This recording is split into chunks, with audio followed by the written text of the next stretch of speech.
చీరాల పట్టణం విఠలనగర్ లో let's help organisation ఆధ్వర్యంలో పేదలకు అన్నదాన కార్యక్రమం జరిగింది. ఈ సందర్భంగా సంస్థ ప్రతినిధి కనపర్తి కిరణ్ కుమార్ చేతుల మీదుగా ఈ కార్యక్రమం జరిగింది.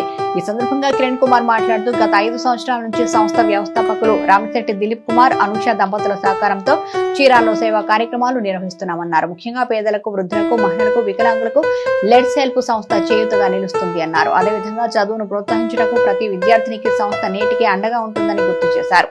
భవిష్యత్తులో మరిన్ని సేవా కార్యక్రమాలు నిర్వహించేందుకు సిద్ధంగా ఉన్నామని స్పష్టం చేశారు. ఈ కార్యక్రమంలో రాజు, దయాకర్, డేవిడ్, డానియల్, పూర్ణ, గోపి, సుందర్ తదితరులు పాల్గొన్నారు.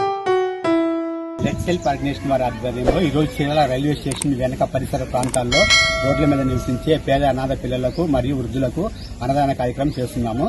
ఈ కార్యక్రమానికి ముఖ్య ఉద్దేశం ఈ ఆర్గనైజేషన్ వ్యవస్థాపకులైనటువంటి రామశెట్టి దిలీప్ కుమార్, అనూష దంపతుల వారి యొక్క పెళ్లి రోజు సందర్భంగా ఈ కార్యక్రమం చేస్తున్నాము. గత 5 సంవత్సరాల నుండి చీరాల చుట్టుపక్కల ప్రాంతాలలో నివసించే పేద మహిళలకు స్వయం ఉపాధి నిమిత్తం కొరకు కుట్టు మిషన్లు, పేద వికలాంగులకు ట్రైసైకిల్స్, పేద విద్యార్థులకు విద్యా ప్రోత్సాహకరంగా ఆర్థిక సహాయం, అలాగే అనారోగ్యంతో బాధపడుతున్నటువంటి పేద వారికి ఆర్థిక సహాయం చేయడం జరిగింది. అలాగే అనేక మందికి ఉపాధి నిమిత్తం కొరకు 4 చక్రాల తోపుడు బండ్లను ఇవ్వటం కూడా జరిగింది. ఈ యొక్క కార్యక్రమానికి ఉద్దేశించి వాళ్ళకి పెళ్లి రోజు శుభాకాంక్షలు తెలియపరుచుకుంటూ ముఖ్యంగా ఈ ఆర్గనైజేషన్ లో వాలంటీర్లుగా పనిచేస్తున్న మా ఫ్రెండ్స్ మొత్తానికి